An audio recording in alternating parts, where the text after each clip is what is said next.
Looking for a way to connect in the sports world during these unprecedented times? Or you wanted to showcase your talent? Then sign up for a free account at www.watchmylights.com. My Lights is a social media sports platform that provides all users with a free way to communicate and share sports highlight videos with anyone around the world. So whether you're a coach and want to easily recruit for your players, an athlete and want to showcase yourself, a parent, grandparent, or sports enthusiast, My Lights has you covered. Users can create a free account to share highlight videos, chat, post, and follow other users. My Lights is the new free social media sports platform the sports world has been waiting for. So go to www.watchmylights.com and get started now.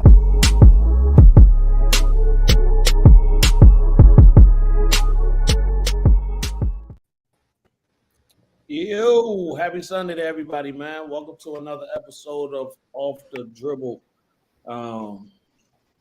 Big show, man. We came back. We've been for a couple weeks, but we came back with a nice lineup, power lineup we got going on. As you can see, we got Mr. Ty Young with us. Ty, what's up, brother? What's up, baby? I appreciate you, man. Appreciate y'all having me. For sure, brother. Hey, let me give you a proper introduction, man. Since the last time you was on the show, you got a new title, Director of Events for the On the Radar Hoops. Talk about it a little bit, Ty. Yeah, man. I mean, I think last time I was with Marquee Hoops. Great experience with those guys, but, was looking for a change, man. I want to kind of get back to running events on this side of the country, and this is ultimately where I developed my start at. So connected with Sean. Me and him had a handful of lunches, just kind of sitting down, looking at each other in the eye, just making sure it makes sense. And even with me and him, man, it was burying the hatchet on some stuff, obviously, while also just kind of looking ahead, big picture. And ultimately, I think the two things that me and him had in common was, we've always tried to run, high-level events and do it for the kids ultimately. When you put those two things together, it's easy to kind of bury everything else. So I'm happy with it, man. It's been great. We kicked off things this weekend, just finished up today, and it's been great running, man. Yeah, talk about the session one of the Battlegrounds a little bit. Yeah, so we kicked off at Next Play this weekend. A lot of high-level teams from all across the South. Obviously we got some good representatives here in Georgia, Alabama, Florida, the Carolinas, all over, man. 5th through 8th grade high-level teams. As I was talking to you all before I came on live, a few of them games felt like, a high school game, with the way kids was active and, shoes was squeaking the whole nine, and just the pace of the game. So I was pleased with it, man, especially opening weekend, no major problems. That's always, you go into a weekend trying to make sure that you don't need security for any reason. So nah, man, between that and just the high-level games, I was really pleased with it. I think the staff was too. So, Ty, talk about what the Battlegrounds actually is, the series. It's for middle school kids, but kind of talk about what you guys' thoughts over there at On the Radar and what it started off to be and what it's becoming as far as a middle school circuit. Yeah, I mean, I think, he's done a great job of building it up over time. And similar to the stuff that he's done with the high school over the years is really just trying to put as many high-level teams in the gym as possible and just, may the best man win. The middle school stuff is no different. Even though those guys are younger in age, I think the earlier you can kind of throw them to the fire and say sink or swim. You either rise to the occasion or the talent. I think the earlier you can do that, as those guys, some of them may play freshmen at the next level, junior varsity, whatever it is. I think that a lot of them will be able to look back at these battleground sessions and say that they took something out of it. Even for those teams that come into the building knowing that they may be the top dog in the gym, you may have a team like a court surgeon out of Florida. First time coming up, they blow out some teams the first two games. We up their competition the third when they realize, okay, we got some work to do. I think that's a great experience for kids. So ultimately, he's built it up to make sure we get as many high-level teams in the gym as possible and just let it play out from there. Yeah. Yeah, if you don't know about the Battlegrounds and you got a middle school team, I would definitely suggest checking it out, looking into it, going to measure yourself. Yeah, you can go in there and have some success, or you can go in there and get embarrassed. But it's all about how you come out of it and what you go back and how you want to feel, and then gear up for the next session to go prove yourself again, so to speak. And I think that's the best part about it is you can come out of this weekend and say, okay, this is, I thought we was this, but we're actually that, right? One way or another.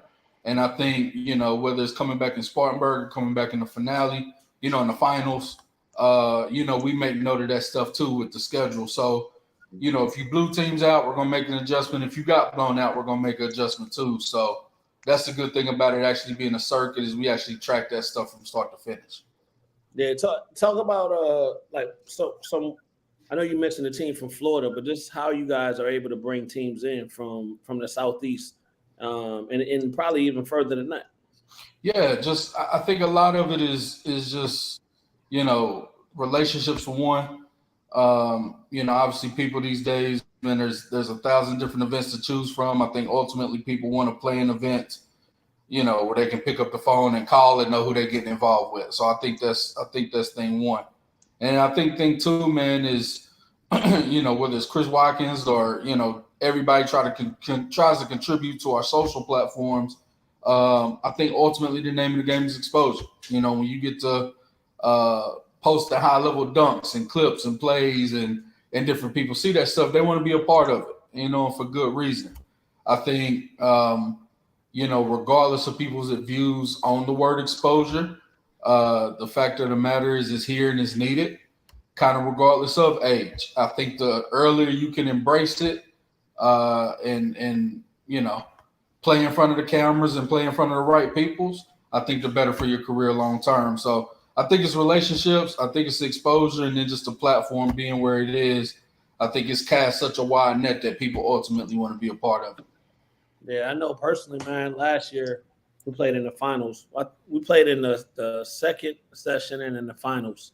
And in that second session, we played a team from New York, a team from Tennessee, a team from Florida. I can't remember, and somewhere else, but it wasn't.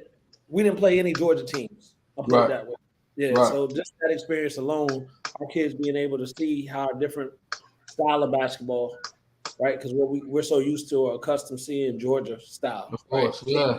Styles of basketball and all that good stuff, man. It's definitely a plus in helping these kids develop, I would say. Yeah. Yeah, and that's what it's about. Like you said, every place has a different, type of ball or type of play or coaching style, whatever it is. So I think that type of stuff just kind of goes into the experience of making you better as a player too. So now that's a big component of it, just trying to drive in teams from different places. Yeah. Ty, let's talk about how you guys have built the schedule out for the high school as well this year, and kind of going to some places you all haven't been before. Location.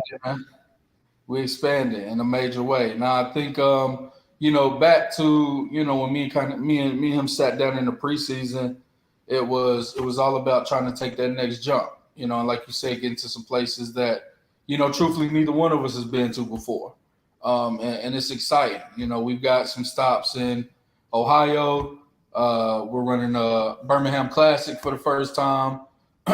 We had some events in Florida in previous years, but I think we've added to it. I think going from maybe 2 to 5 events now. Carolina Mania, is revisiting South Carolina from a few years back. So, man, we're all over the place. I think, from the conversations we've had, we want to keep adding to that.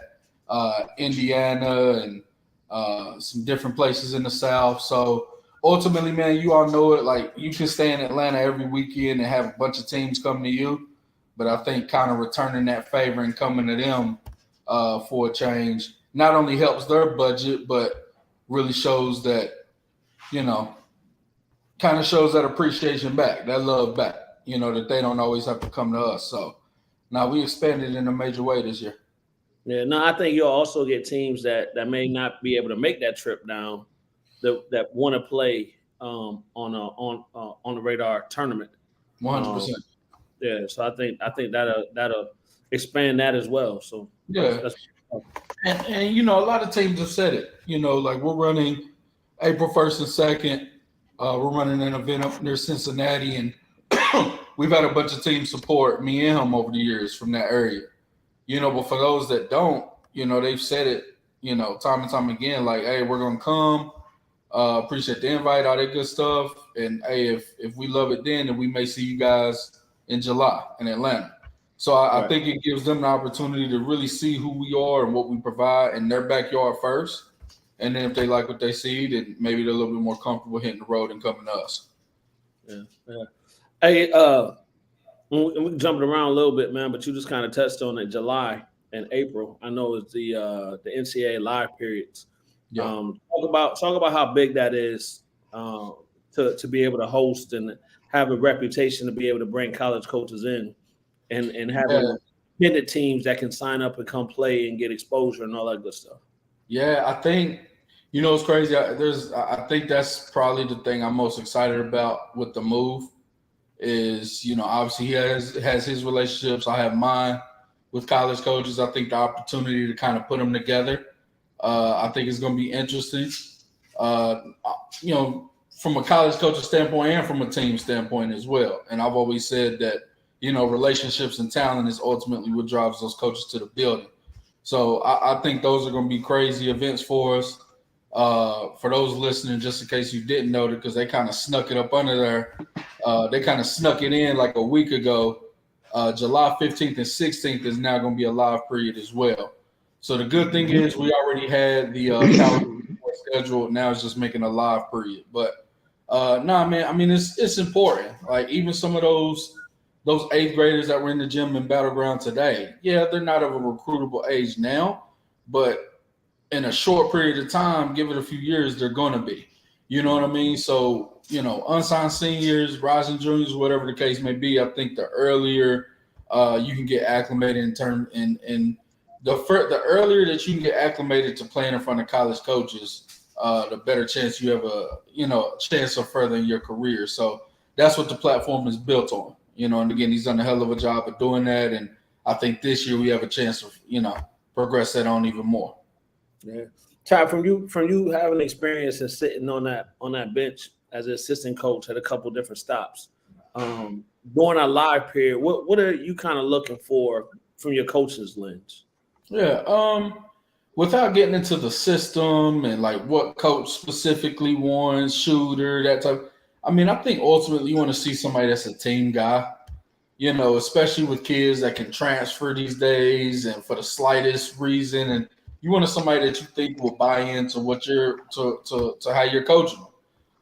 Looking you in the eye and how they look when they walk off the court. Are they shaking their kid's hand? Are they walking right past their coach when he's trying to talk to them after he subs them out?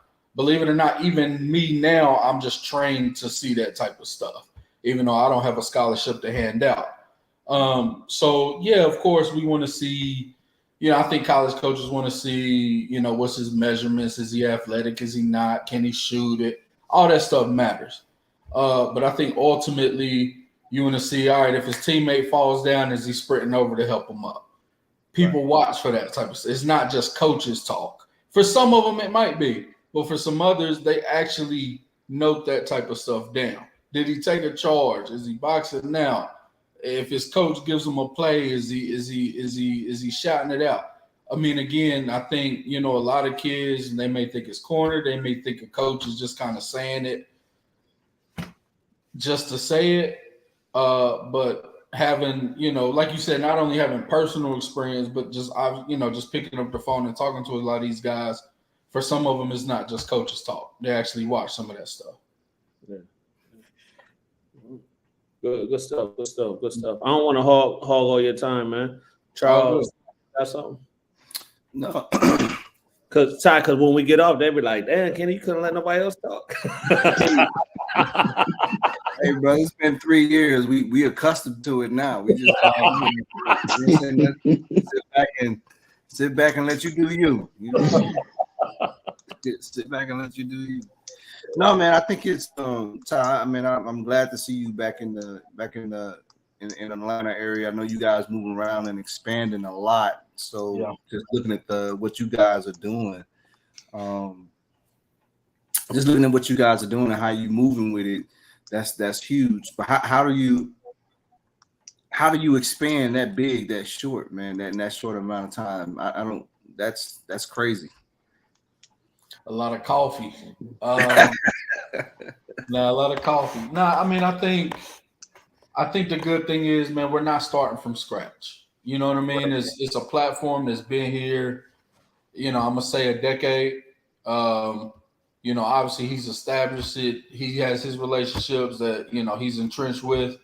And so I think the good thing is, man, if pick up the phone and call somebody, they've either maybe I'm lucky enough that they've heard of my name before, or maybe we've talked before, and if not that, they've heard of his name or they've heard of on the radar. You know what I mean? I think those three things go a long way towards picking up the phone and calling a team in Indiana for the first time, or Ohio, or wherever else. So I think we're in a really good place just from the way he's built it up. And then ultimately, I think for those that aren't familiar, whether they go to our Twitter page or Instagram, the website, whatever it is, they'll see pretty quickly that it's not for play. You know what I mean? It's a platform that's serious. So I think we got some good things working for us. So is Atlanta going to be the only live period you guys got as well, or are you guys going to be moving that around too? No, only Atlanta. Yes, all four of them will be right here at home. Okay.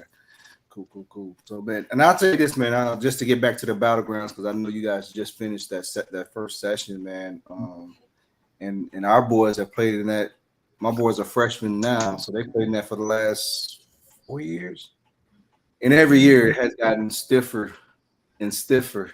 That competition has got better and better and better, man. So, like you said, just to piggyback off what you said, man, if you're trying to get your kid out there and see what that measuring stick is, that battleground is bar none by far what is the best you're going to find around here in this region, because they bring them all out from different states, different regions. It's really like that. If you're scared, don't go. Yeah, I appreciate it. And one other piece of advice I got: if Willie walks up to you, ask if you want to get an extra game. I learned this weekend that you better do your research first before you say, "Yeah, we'll play it." Yeah, I learned that. We had a team kind of walk into that buzzsaw, and I saw it for the first time too. So now that's really sound advice, man. Now that's really sound advice, actually. You don't know how funny that is, crazy. You know how funny that is for me seeing it in real time. But no, man, I mean, I appreciate it. It is high level. I will also say for those teams that, whether you think you're high level or not, ultimately, I think it's showing up, letting us know where you think you are, and we're going to see. If you think you're high level, we'll throw you in the fire and we'll find out. If you don't, that's fine too. You know what I mean? There's teams, listen, you could throw a fifth grade team in there, know that you're a team that needs to be built up.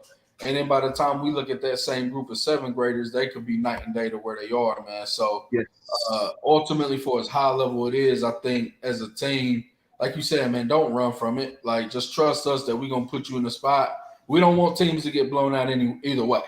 You know what I mean? So just communicate with us, and ultimately we're going to put you against those teams that make sense for you. Hey, them blowouts are very humbling. Yeah. No doubt. No doubt. Very humbling. I've been on the end of that. It's very humbling. Your whole game plan. That's one of those Willie buzzsaws you just talked about. Oh yeah. Big Waste. Yes, sir. What's up, Waste? Yes, sir. What's going on? But I talk about why it's important to you guys over there to make sure that y'all have a sound and solid reputation, man. Besides the obvious. Yeah, I mean, I think because there's any given weekend you could play in 1,000 different places, man.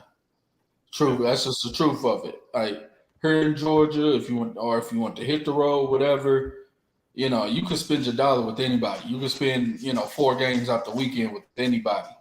So I think kind of back to my point of, just, when I hear that, I think about who can I trust? You know what I mean? And I think ultimately, I like to think when people call me, they know what they, how the conversation is going to go, how I am, whatever. And same with him. So I think ultimately, man, just, I think that goes a long way towards kind of building that trust with your platform and people know what they get before they even step in the door. Right. Because there's I can only imagine there's a bunch of events that people can go to and sold some type of dream, and then when they show up, it wasn't what they thought it was going to be. So, I think doing a good event year in and year out goes a long way towards people knowing what they're getting into. Yeah. So I do have a question. This may be, and this is kind of just looking down the road. I know we on the radar just started the events and just looking at you guys' schedule and how you guys expanded. What do you think that expansion? What impact you think that expansion will have on the camps this year? You think you'll get a lot of those kids from the different areas that'll show up? You think it's going to be a little bit more high level as well, or what are your thought process on that? Sean may say I'm jumping the gun a little bit, so you may have to take this part out at some point. But we're going to expand the camp series at some point too into some different states, and so kind of same thing, man. I think ultimately, people love coming to Atlanta, but anytime, they got a budget just like anybody else. So anytime you can come to them and they can stay in their beds that night while still playing some high level ball, they're going to. So, to answer your question, I think anytime we can go to them, show that the platform is going to be the same in their state as it is when they come to us, I think they'll be more willing to come back to us at a later date as well. So I know he's always done, I think, a middle school camp, maybe like a Rising Stars type of freshman, sophomore camp, and a middle school camp too. I think, even as soon as August, September, we're going to kind of take that to some different states too. Yeah. I know the underclassmen camp last year. That's the one I've always heard is high level. It was deep. It was like the line was wrapped around. Yeah. Registering and getting their jerseys and all that type of stuff. So, yeah, that's what I've always heard. Yeah. Yeah. So I mean, the expansion, man, is I'm excited about it. Again, by no means do I think we're starting from ground zero, just from where he's built the platform up to this point. And now I think showing that love to people, man, they always come to Atlanta and show that love. So what's kind of meeting them in their backyard, I think is going to go a long way for the future. Yeah. Exciting times, man. So I know our schedules are on the radar down. Yes. For the most part. So, and what we try to do is kind of, my 7th grade group, we try to piggyback as much as we can with our high school group. Okay.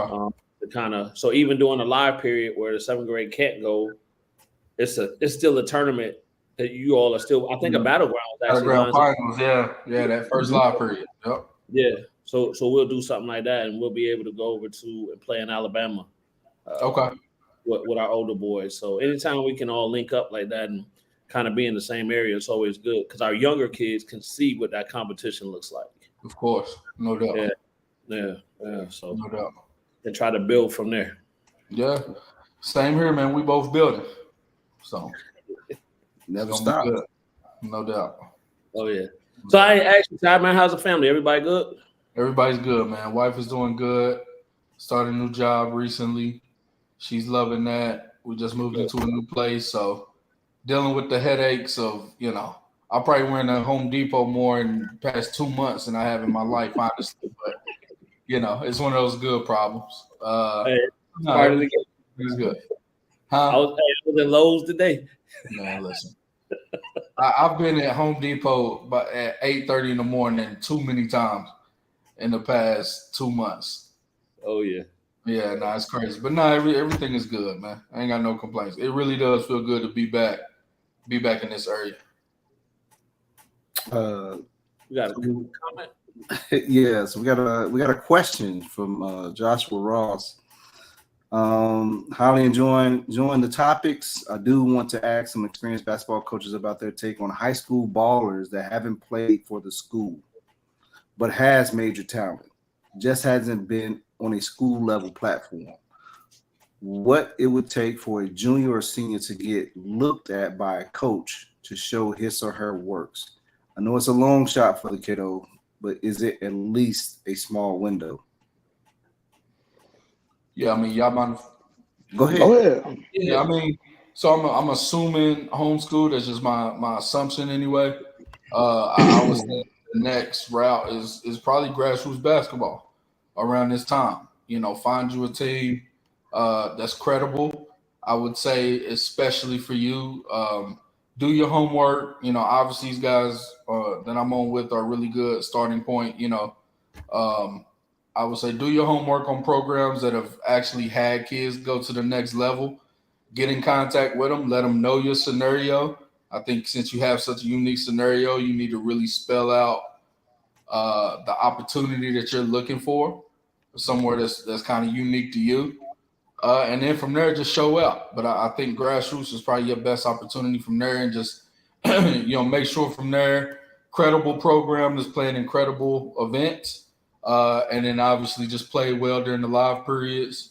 Try to get as much film as you can from them games, and just send out your emails or DM every coach that you can, and go from there. But definitely find a credible program is step one. So I think it's important what you said as well is making sure the communication is flowing from that side as well. Yeah. Right. So expectations, needs, where you're trying to get to No make question. sure they match up with whatever program you're trying to link with. Yeah, and I think be upfront. You know what I mean? I think there's probably not much you all haven't heard from a parent or a player at this point. You know what I mean? If you've been in this space, I think you just tell the coach, "Hey, listen, this is my scenario. I don't know if I could be a part of a team where I'm playing 5-10 minutes a game. That's probably not going to be, what's best for me, given the fact that I don't really have a track record." But then obviously know from there that once you put that out there, you have to really show up and do what it takes to earn those type of minutes too. But not definitely be upfront about, your situation, since it is so unique.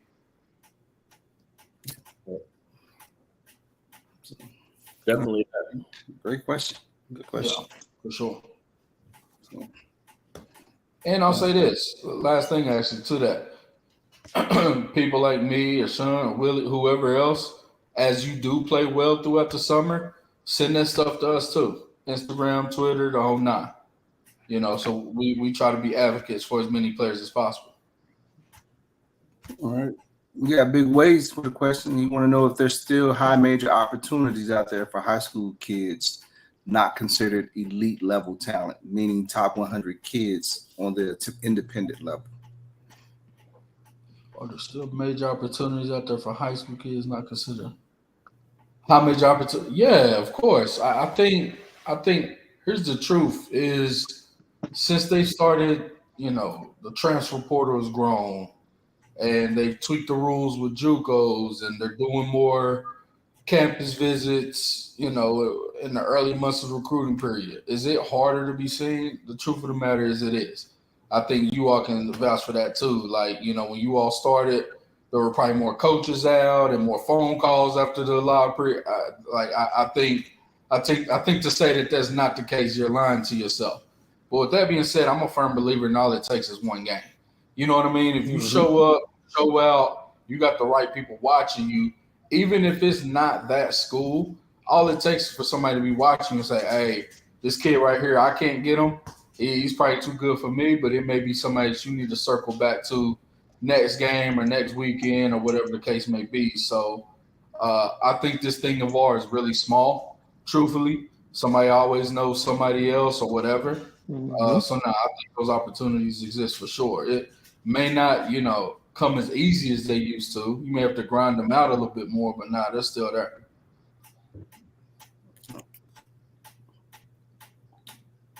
No problem, Josh. No problem.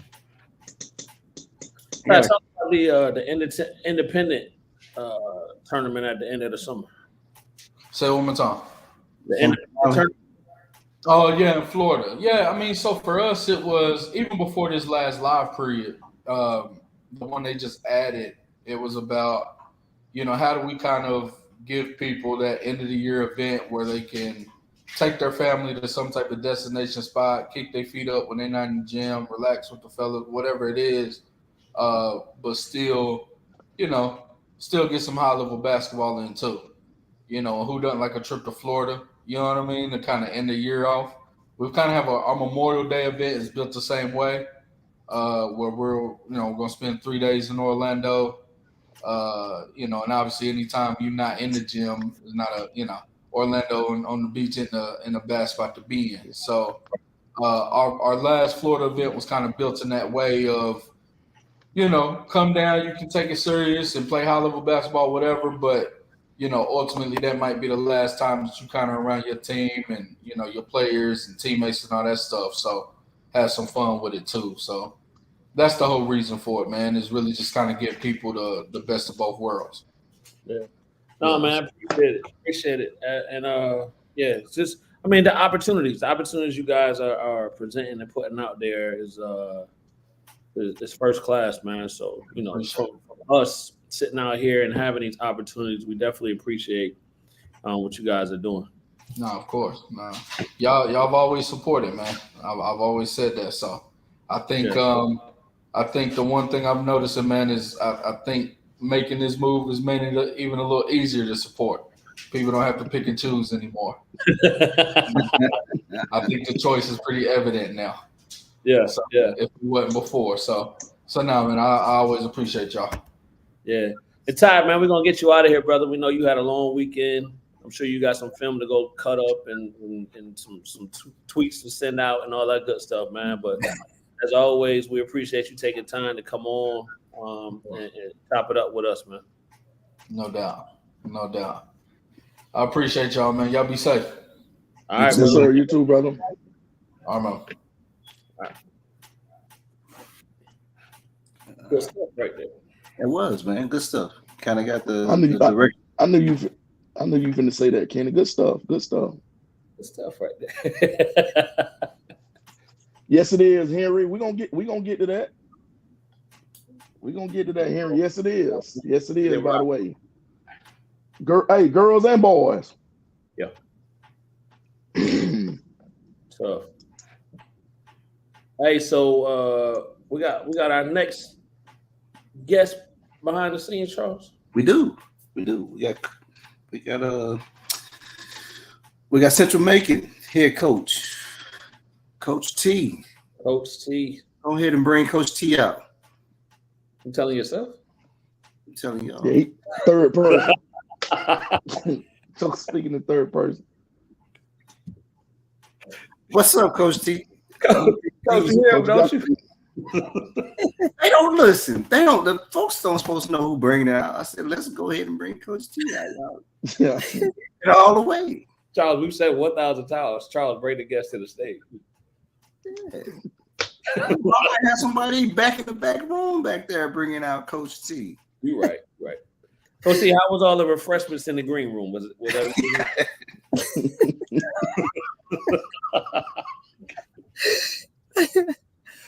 What's up, Coach? Nothing. Thank y'all for inviting me tonight. No, thank you for making time to come on the show. Congratulations. Absolutely. Thank you all very much. Congratulations on a heck of a season. Winning Coach of the Year, winning region, setting all kind of records over there, and still going strong. Still going. Yes, sir. Yes, sir. Talk about it a little bit. Surreal. and because it's all happening so fast, it's just like I said, I tell the girls all the time in the coaches we talk about celebrations don't last long. So it's like from one thing and trying to process that, but you're already moving to the next thing. So when I had the opportunity to be still, it's kind of just like soaking it in, like that's basically what I'm feeling right now. Happy, but at the same time getting ready for the next thing. Yeah. So that's probably the best way to describe it right now. Yeah. Will it be one of those things once the season is over with, you'll be able to kind of sit back and take it all in? Absolutely. Yeah. Always is despite the outcome. Like right now I know Coach Tat definitely can probably kind of help me put this into words, but like just straight running off adrenaline. Mm-hmm. Like in and out of sleep, not able to really sleep good. And then if you crash, you back up wide awake. And it's weird. It's a good feeling. I tell you that though. It's like being crazy but excited at the same time. It's like they fighting each other. So it's kind of what we are going through. Right? She ain't getting no rest. I can tell you that, because she's focused on that next opponent. Happy, but focused on that next opponent. Mm-hmm. Coach, closing out the regular season. What was the biggest difference from last year to this year? Being intentional about what it is that we wanted, and talking about it every day. Basically in prayer, we say that we're disciplined about what we say in prayer every day and what we asking for, and also putting the work behind it. And so that is the major difference. And we came up with the 4.3 mentality. Show us the sign, Coach. 4.3 in the mental. Yes, sir. That's the championship mentality. I'm sure by now everybody knows what it means. We talked to the girls at the beginning of the season, all the way back after we end the regular season, having our postseason meetings. A lot of the young ladies had never been to the Macon Coliseum before, and they live right in Macon. Right. And so I Googled the distance from Central to Macon, which was 4.3 miles. And I was saying, so you guys never have been to the championship site. And so I said, so we got to have a championship mentality. And so that's where the entire concept was born from. I ran it across my coaches, and they were all like, oh my God, that's fire, that's hype. So that's kind of what we've been talking about the entire season. When you want to give up, okay, think about the 4.3. And then it's a lot of meanings to it. The 4 and 3 you add together, so 7, which is number spirituality. And so we, like I said, the whole thing of prayer and being disciplined, and just always bringing that back. When you want to give up, okay, let's think about our end goal, but beginning with the end in mind. That was that's the thing. And so that is the difference. Right. Yes, sir. Right. So, Coach, it takes I know it takes a group, a team, to all be on the same page, right? And you guys in sync and locked. Like, at what point of the season or preseason did you start to see these girls are locked in? Like, I think we might be able to make this move, like, and really do this. At what point of the school year? Well, that's kind of a when you're dealing with kids, it's kind of not a fair question, because you have, every kid is different. Some kids are locked in from the start.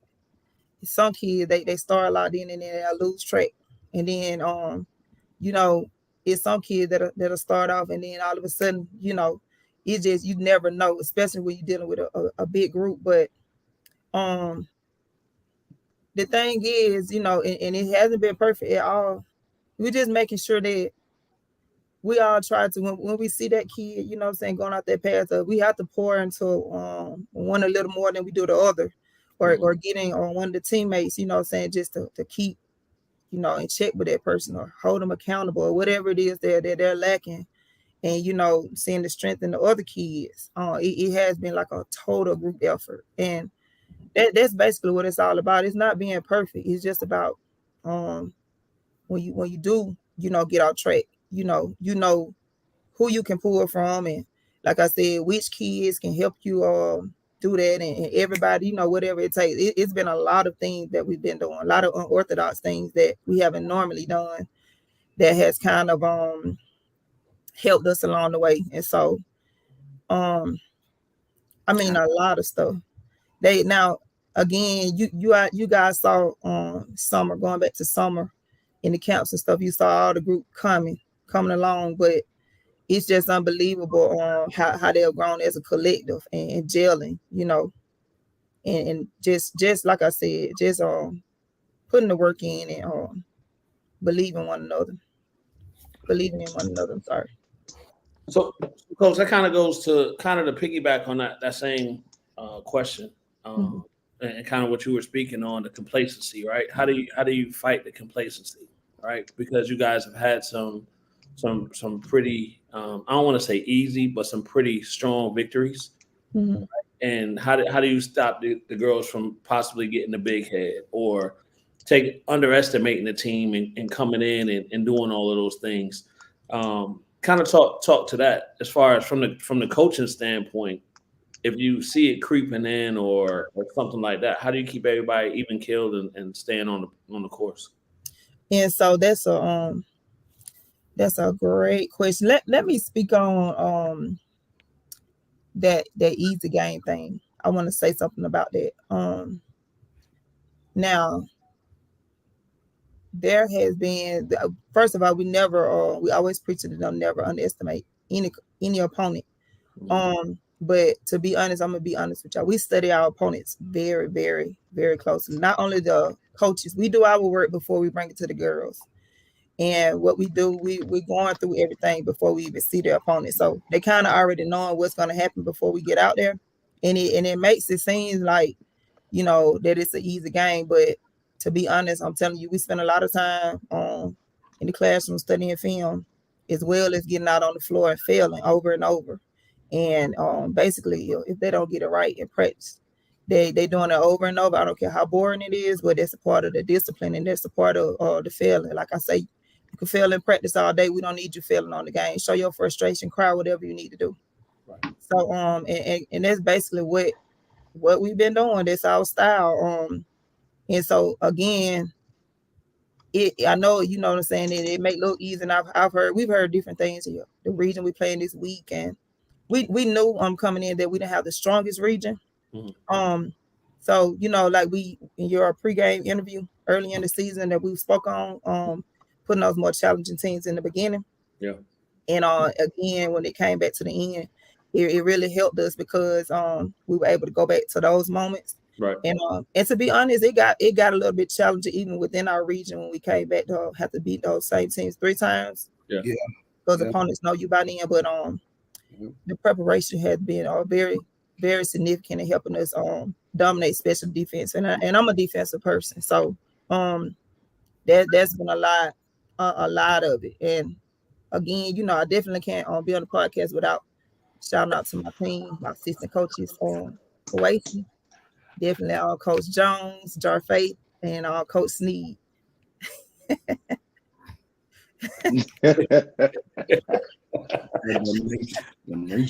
Yes. Coach T, non-region opponents is what I think is spears y'all to the success that you have sustained within the state playoffs so far.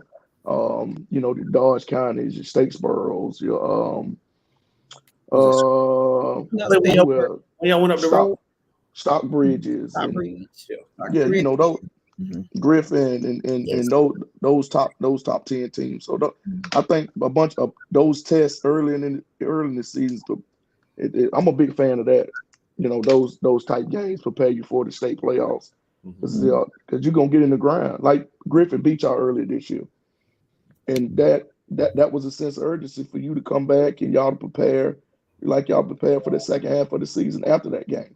And you know, and y'all prepared after that game, and you seen the outcome so far.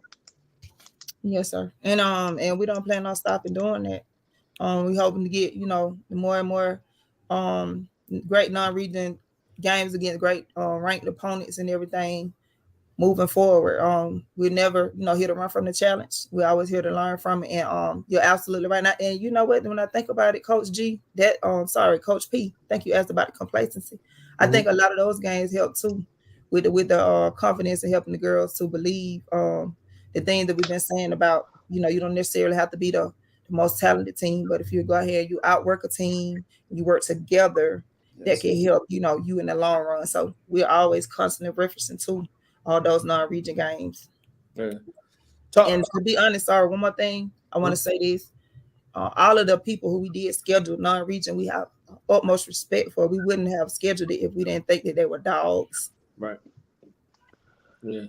Coach, talk about well, first of all, and y'all went on and I think we've said it here. Y'all went on a tough non-region schedule, and y'all took care of business. Right. So as far as somebody saying something about the region schedule, all this type of stuff, you can only play who's in front of you.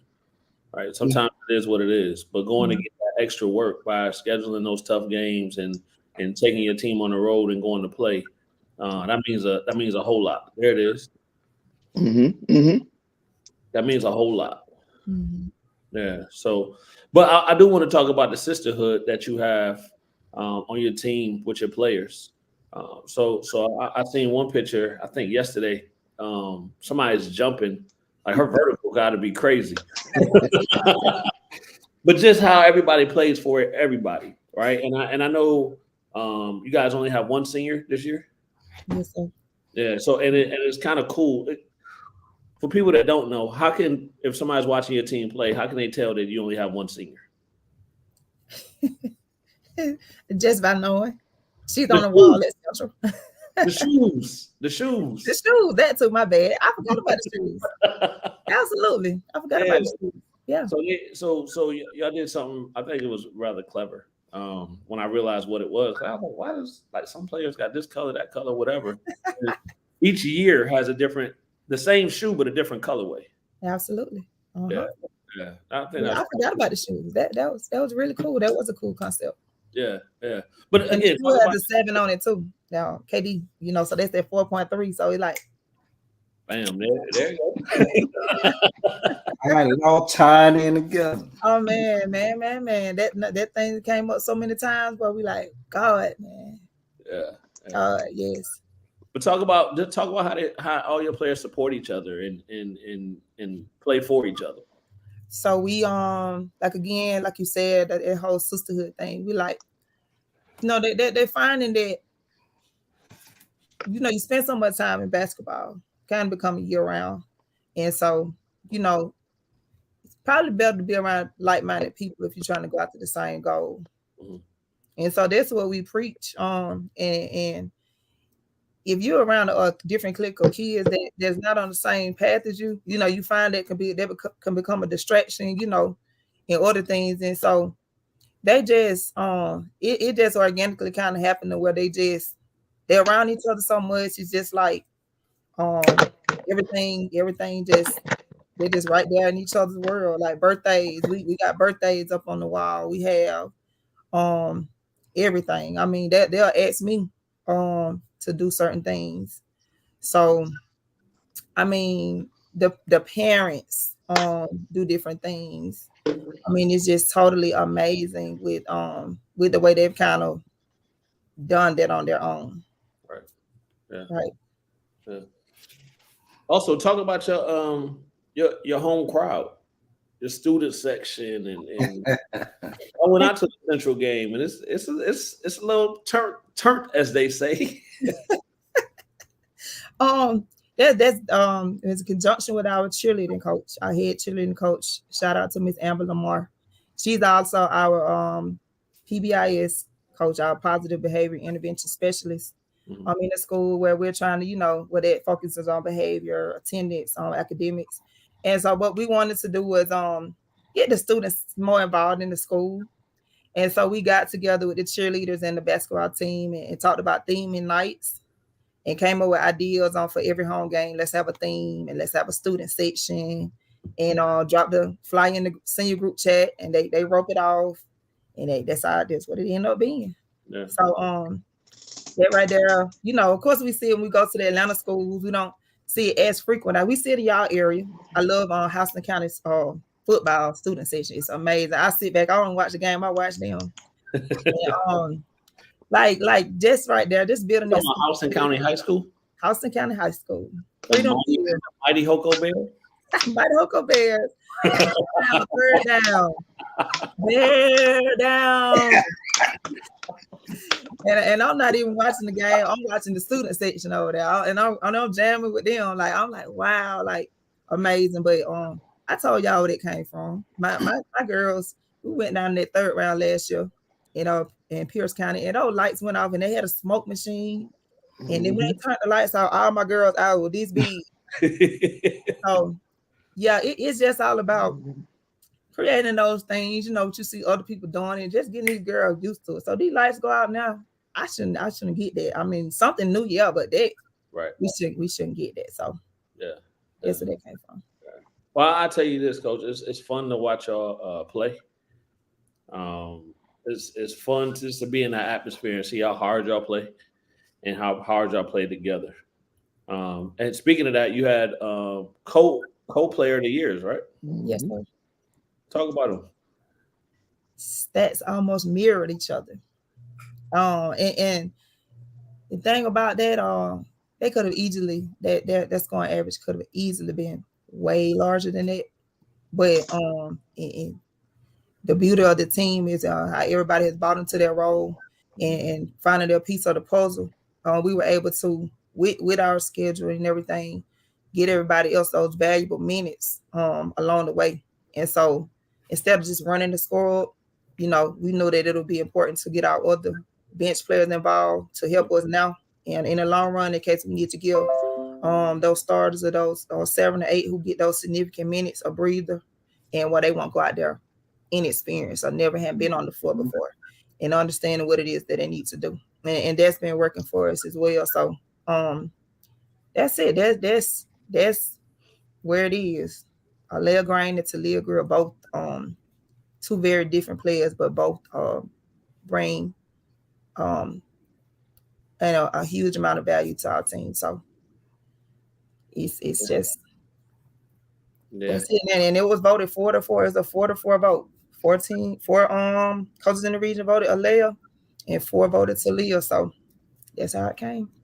So kind of perfect. Yes, one leads the team. One leads the team in stats.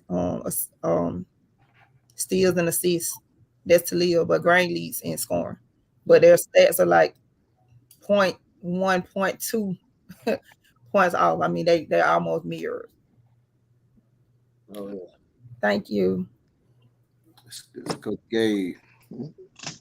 So no, Coach. So we're excited to watch the process. You got our support to cheer you guys on, and we'll be. I need to pull up to a game actually. When y'all play again? Well, we travel to Banks County Tuesday, and then after that we'll handle business. Then the Final Four will be in Millersville. Okay. Next Saturday. Yeah. No, I'm excited for y'all, Coach, because I know how hard y'all work and what y'all put in, and kind of being able to be around the program a little bit and see it, just from the young ladies that be at camps and in these different places, man. So yeah. Yes. Good luck. I appreciate y'all. Yeah. Good luck. And plus, orange is my favorite color. I don't know if you know that or not. Yeah, we ain't got no T-shirt. I got some orange for you. I got some orange for you, Coach. It's all good. Hey, real quick, I seen my boy Juju yesterday. Me and Juju had a little conversation yesterday. So I was gonna ask you, did he talk to you? He did. Yeah, he did. Good. I was asking him some stuff yesterday.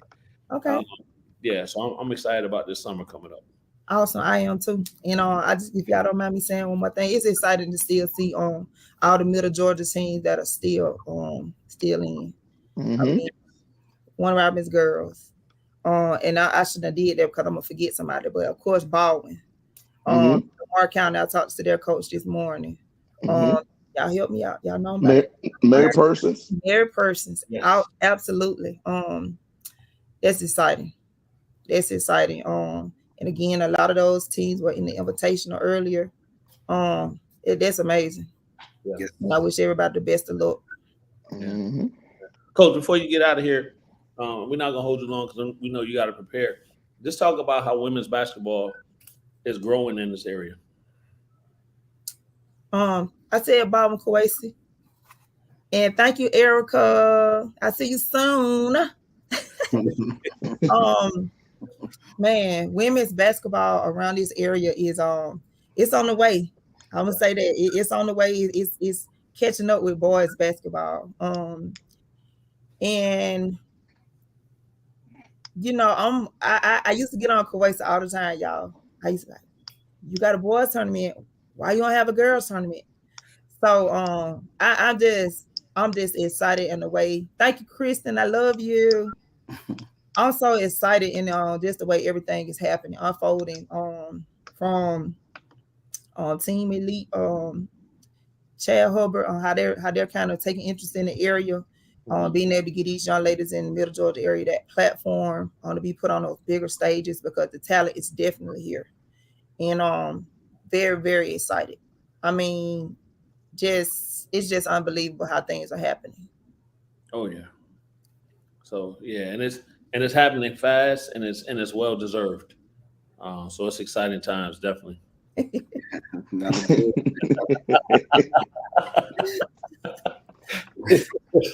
And say, speaking of girls, shout out to Middle Georgia family, Hype South. Young ladies played in the 14U, I think, played in the championship game today. Yes. And I think the younger girls went 3-1 over the weekend. Yep. So, and shout out to I think your feeder Miller won a county championship, right? They runner-ups. Runner-up. Runner-ups. Right. And Rutland Middle School. Shout out to them. They were the middle school champs. Right. All right. Yes, sir. So great stuff going on, Coach. Like I said, we're gonna get you out of here. We know you got a lot to do. We appreciate you taking the time out. We'll be rooting and cheering for you. Thank y'all. Appreciate y'all. Thank y'all for everything. Yes, ma'am. Yes, sir. All right.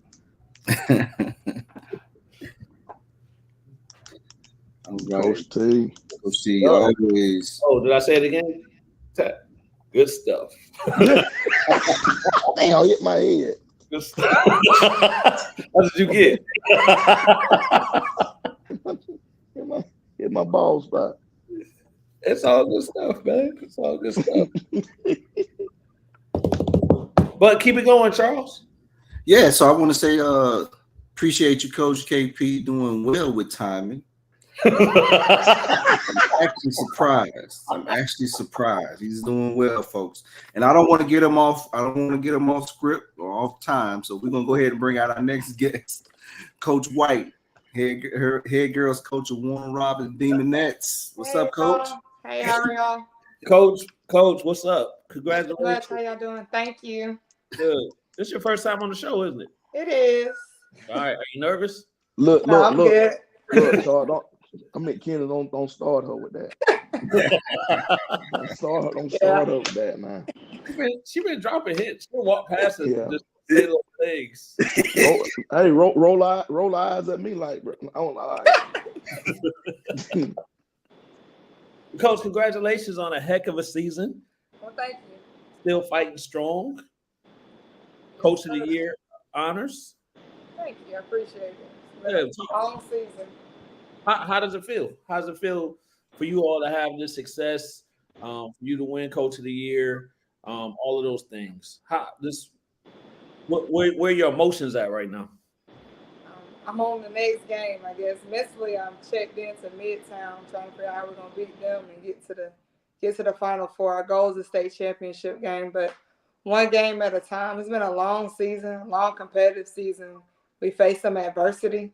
I'm hoping that it'll help us down the stretch, overcome some things, and especially coming up in the next game. Coach of the Year, I believe in as a coaching staff of the year. Without the people sitting behind me, we wouldn't be where we are today.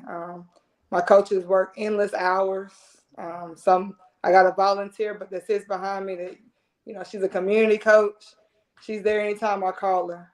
Tim Bynum goes from August to when I can get him off the football field, he jumps right into basketball. And at one point, he was watching getting ready for a state championship in football, and I'm calling him about film, and he's doing what I'm asking him to do. So without them, we wouldn't be where we are. So, yeah. Talk about the makeup of your team this year, Coach, and kind of understanding and learning the lessons from last year and how that ended and how you've been able to roll that over into this year? We're guard heavy. I say that all the time. We're real guard heavy. The big thing has been feeding the hot hand, not wanting it to be an eye game. Understanding it's gonna take us all to do the little things to be successful. Like I said, we're not big. Candy Howard has finally shown up. I've been looking for that all season long. You've been showing up and showing out, as they say, haven't you? Yeah. Thank the Lord. But we've done, the little things. We've had some ball players out here and there with injuries. They've stepped up every night to overcome, what we're missing from that ball player that's sitting out. It's been big. Our bench has been big. Not really deep. We don't play a lot of numbers, but however, a lot of people don't see what goes on in practice. They're putting in the work behind closed doors, getting us prepared. I got 2 seniors that sit on the bench. Girls come out, they tell them what they're doing wrong. They coaching themselves, and that's big to me. It takes a big team atmosphere to do that. I know me and you have talked, and I know you all do a lot of stuff off the court together as well. I told you my mom was at church and she kind of seen y'all, and she was really excited to see that or whatever. Why is that important, and how is that helping you guys' success this year? I feel like the ball will stop bouncing one day. However, your faith is always going to be there. You can learn life lessons on the court. Your teammates will be there 20 years from now. When you pick up the phone crying, they'll be the first one to come help you. That's been real big, bonding as a team. When you bond outside the court, on the court, it's a different story. Girls, when we fight, boy, you can tell it on the court. But, when we get along, though, it's amazing things that can happen. Women coming together, I'm all for that. I'm trying to do that through them, be a leader. I went back and looked at myself some. I kind of got away from my faith. God has led me to lead the girls through basketball, but I've got to teach that to them as well. So. Good. And how do they you kind of said it with having the makeup of what you have on the squad, how they help you become a better coach? They teach me life lessons every day, man. They crack me up. They're teaching me one. I got a little girl, so eventually she's not gonna be able to get nothing by me. They teach me those lessons all the time, but they've inspired me to work hard on my roughest days. They give me great smiles. They get mad at me when I'm late for work, So they're on me like I'm on them. Trust and believe. They snitch on me more than I snitch on them. So that's kind of rough. Yeah. So Coach, what would you say would be whether it's on the court or off the court, what would you say your biggest challenge that you overcame this year with this group? Biggest challenge, keeping the energy. Because you get to this point and think, there's nobody's coming for you. Knowing that you got an X on your back all season long, people gunning for you. Coming to practice, energized. Basketball is a long season. I fuss about it all the time. Football. Basketball is just as long, And we discussed right before the region tournament getting through the brick wall. We can't get through the brick walls individuals. And I know they hit a brick. They've been going hard. They really been going hard. That's been one of the biggest challenges, getting through that brick wall. Basketball players in general, they miss a lot of holidays, family time. It's hard work. That's been the biggest. You could have stopped when we stopped. No, we good. You had a chance to stop when we stopped. No, we good. Hey, that was they wanted to overachieve, huh? Oh, man. Struggle bus right now, boy. Coach, the complacency piece, right? Having the success and making sure that everybody's staying on point. How do you and your team, you and your other coaches, kind of fight through that? We had some rough conversations. Pull out some stats, break things down. Try to add a little fun in there at times, laughter, but be hard at the same time. It's challenging. At this point in the road, it's real challenging. But our motivation, we got an end goal, and we got to get there. And That's one of the hardest things to do. You know, it's a long season. I have to give them that. You know, they work hard, they grinded, their bodies are tired. But 10 years from now, you want to look back and say, I could have pushed for 2 more weeks. 2 more weeks. And that's been big right now. Just pushing for 2 more weeks. We got 3 bricks to move. 3 bricks. And we can get through them 3 bricks, we'll be all right. So. No, that's sound. That's coaching right there. Finding the motivation. Mm-hmm. That's the biggest piece. I think when you look at teams that's still playing now, it is because coaches have to find those things to continue to challenge them, right? Push them forward. So that was a little coaching information. We appreciate that. Sacrifice. Big sacrifice. You say, Coach, when you say your next game is when? We play Tuesday at 6 versus Midtown. And that's home or what? We're at home. At home. Okay. Is Coach. the concession stand gonna be popping? Oh. My mama cooking, so I don't know. But they have some pizza though for you, some popcorn. And Coach, the same thing I always talk about, the strength of that non-region schedule always sets you up for this time of year. And I think when y'all travel to Florida, that tournament there, I think that kind of propelled y'all and kind of prepared y'all for this run. I mean, I know you had to run last year, but I think that was a pivotal moment within the season. You know, you went down and you lost a game, and you ended up winning 2, right? Yes. Winning 2, losing 1. And I think that opened the girls' eyes a little bit in that loss and refocused them. So talk about the non-region scheduling that you like to do. Well, our region has gotten bigger this year, so non-region was very difficult. Me and Jamal went back and forth about that. We had to have more games than we've ever played, and we had to start region play in November, I think, which was unheard and crazy. Not only we're in the middle of football, but I'm dealing with flag football as well.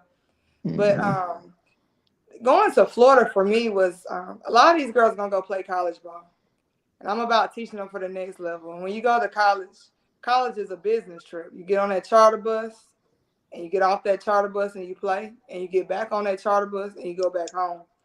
And that was one of the reasons why I wanted to do that, so they could see what their life was like. Getting off that bus was rough for us. That first game was rough, but it humbled us. It humbled us real quick. And I remember right after the loss, I looked at Coach Howard and I said, we needed that. We needed that. That's going to be our motivation the rest of the season. And it's kind of motivated us the rest of the season. What that feeling felt like, we didn't want that feeling again. So the non-region, I think I started off with Baldwin. Baldwin was a big test for us. We didn't get a region, not a region, but a scrimmage game before that. So that was a big test for us. Our region alone was a big test. There was no off nights at all, and that was big. Our region is, I think, 2 or 3 of them ranked in the top 10, and then the first round of state playoffs, I didn't know what we drew. I'm like, oh, Lord help me, Jesus, we drew top 10 right there. But so the schedule's been challenging, but I feel like we've stepped up to the challenge each night.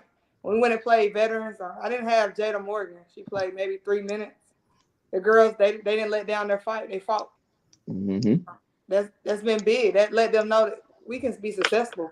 So that loss hurt, but it built us at the same time. Right. Hey, Coach Wade said, "Hey, keep it going, Coach." Thank you. I appreciate it. Y'all too. At my old stomping grounds.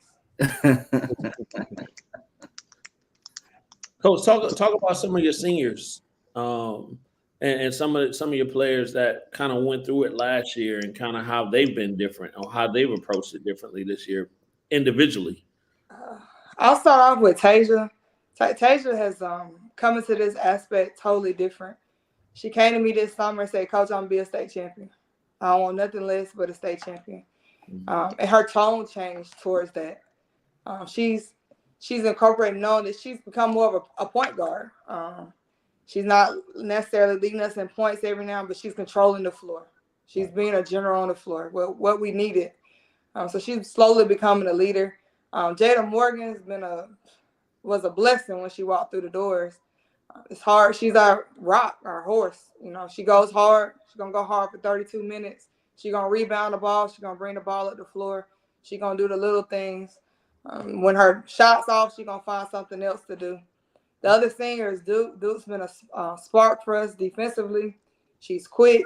She's mature. She kind of reminds me of the old Dooley. I don't know if y'all remember Shania Felton. She kind of reminds me of Dooley. She has her moments. I always have to say, slow down, slow down, slow down. You're going 110 miles per hour. And she'll say, all right, coach, I'll go 80. So her, that alone. And then Kennedy Howard, I've seen her since she was a freshman. I told somebody the other day, her freshman year, she wasn't on varsity. Then after the JV season, I always bring one ball player up. I brought her up. Then her sophomore year, she played behind Haley Shepard and Kimmy Washington. She sat on the bench and she cheered, she battled in practice. And then her junior year, she had to come to play. And she did that. And she's been doing that the past games, and she keep coming like she's coming. We're going to be all right. Then I got Caitlin Jacobs and Jaden Porter. They're my two leaders that sit on the sideline. They coach the girls up. They tell them what they're doing wrong, tell them what they're doing right. But in practice, they're going hard every day. Caitlin can look at another team's scouting and mimic it to the T. And that's been big for us. And that's my 6 seniors. And I have juniors, Nevaeh Mack and Tori Davis. They both can shoot the ball. They like shooting the ball right now. Next year, one of them going to have to handle the rock for me. But they're going to have to step up and handle the rock. But the whole atmosphere has been good. They battled together, and it's been great. I guess he left. Yeah. Oh, He on something different. This man do this every week. But no, go ahead, Tom. I was just gonna say it's been a joy watching you watching these girls over the past 3 years. That group that you've had and what you're doing to develop Warner Robins Demonettes has been amazing. So every year they got better and better and better. It's just been a joy. Well, for us to watch them grow. So go ahead, Pat. You're welcome. Talk about that young bunch you got coming, Coach. You got shout out to Huntington, 8th grade, who won the county championship. Played Warner Robins middle girls in the championship. I think did the 7th grade girls win too? No, they didn't make it. But they didn't make it. Okay, but I know they got some pieces over there. The mill. Yeah, yes, I'm excited about it. Man, Fagan Mill girls won 7th grade. But talk about those young kids you got coming, Coach. I'm excited about the future. My JV didn't lose a game this season. They went undefeated. That locker room was jamming when I walked in there when they beat Northside for the last game. The future is bright. Those girls work hard. When I say they work hard, they work hard. They don't complain. They grind. They go after it. They battle. I'm excited for them. I'm excited for the group coming in that's going to join them. Somebody told me the other day, what you going to do when you lose 16? I said, it's going to be a flow. I got another group coming in. I'm excited about it. I just like young ball players. It's amazing what you can do with the young and the youth that we can do. And some of them are sitting with us now and experiencing. So hopefully they can pass it on to the young ones what things are supposed to look like, how we're supposed to carry ourselves, the humbleness, the bond. We even went back to the middle school game, and they were excited to see us there. And so that's one thing I'm trying to build. I told each locker room yesterday after the game, you battled against each other, but here in a year, you're going to be battling together to win many, many championships. So I'm excited. That's right. Midtown, what they look like? They're young. They're quick. They're athletic. We're going to have to come to play. We come to play, we'll be all right. Play our game. Focus. One game at a time. 1-0 mentality. Grind. Do what we need to do on the boards. Hit some shots. Go to the rim, as Coach Bonham would say. That rack. Get to the rim. Are they big? No, they're not real big. I think their biggest ball player might be a little bit taller than Kennedy Howard, but not much bigger than that. So. Okay. So Looking forward to it. That's Tuesday, right? You said Tuesday? Tuesday at 6. Tuesday at 6. So y'all come out and pay y'all $10. You know, I think it's 7 when you save you $3. Oh, there you go. Take those $3 to the concession stand. Get you a slice of pizza. Get your slice of You pizza. can get a Coke with it, but you can get your pizza. Yeah, definitely come out and show support. Yes, sir. So, coach of the year, the players of the year. You've had them with each consecutive years, right?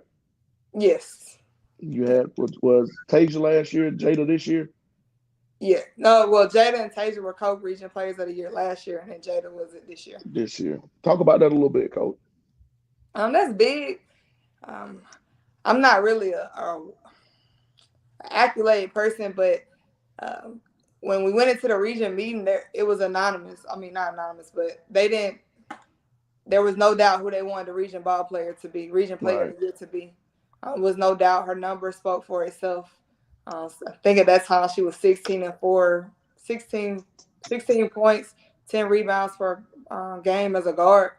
Wow. There's nothing else you could say, and she was a regular season region champ.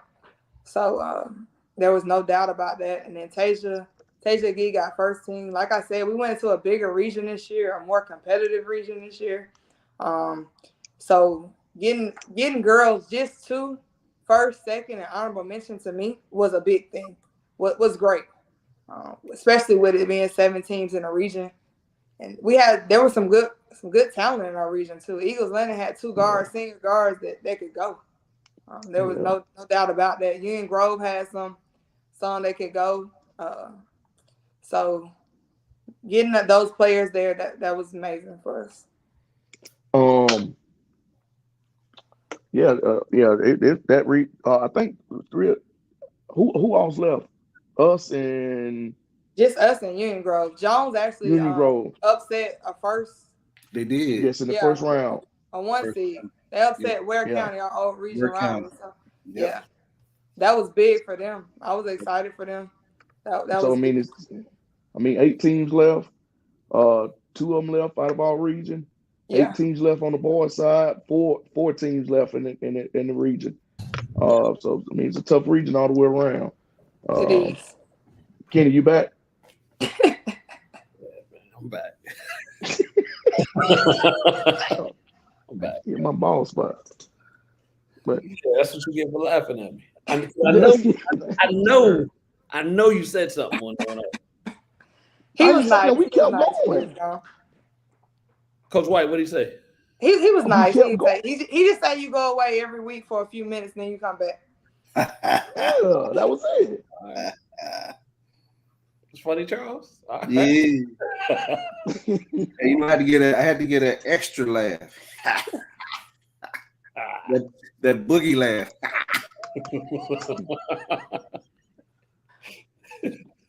Can you got anything else? We held it down while you were gone, brother. I know y'all would. I know y'all would. This, internet is unpredictable, man. Wait, we were just waiting on you. We were just waiting on you to come back and say, "That's good stuff." Yeah, it's good stuff right there. That's good stuff right there. Oh man! All right. Well, Coach, we appreciate you being on the show. Oh, you're welcome. You're welcome. You're welcome. Making time to mingle with the old common folk. Well, I appreciate y'all doing this and highlighting the kids in Middle Georgia. It's been a long time since Middle Georgia got some rep around here. So shout out to 478 doing their thing. That's it. Oh yeah. And good luck, Coach. Thank you. Y'all play Tuesday at what time? See, you missed it. We play Tuesday at 6. Tuesday it's $7. You take your extra $3 to the concession stand. Thank you. I appreciate it. Take your extra $3 to the concession stand. You might be able to get a soda or 2. Nah, I got I'm getting in on the buddy pass. I'm coming in with Curtis.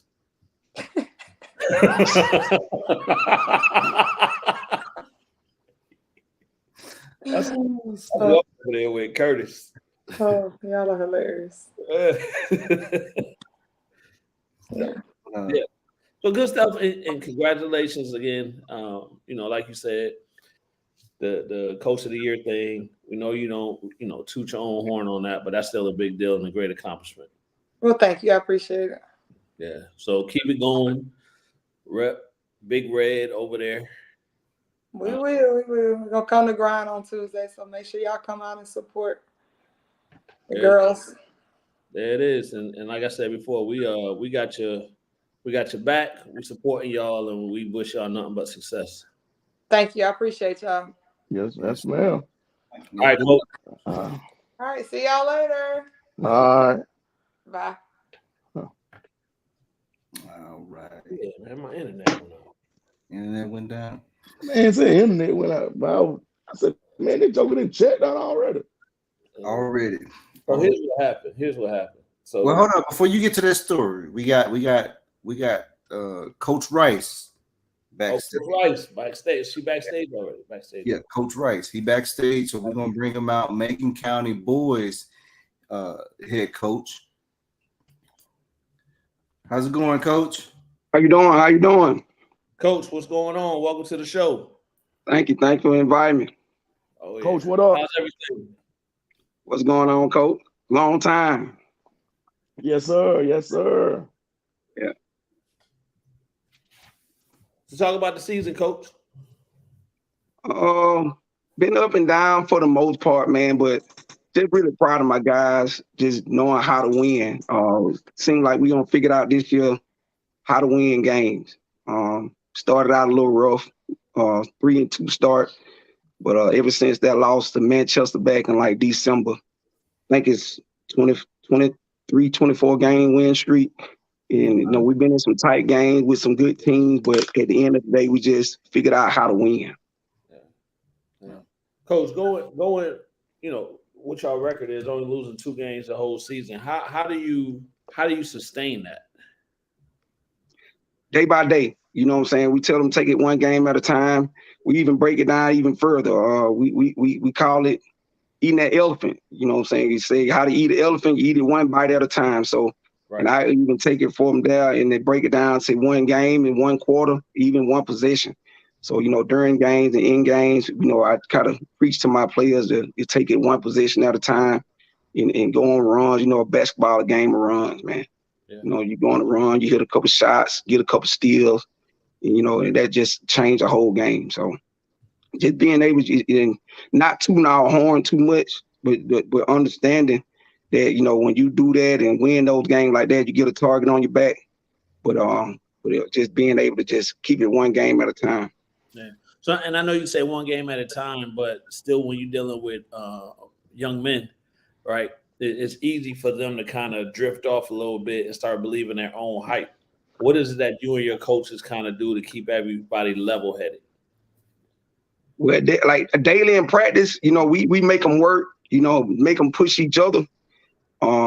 Because leadership, I try to get some leadership out of everybody in some shape, form, or fashion.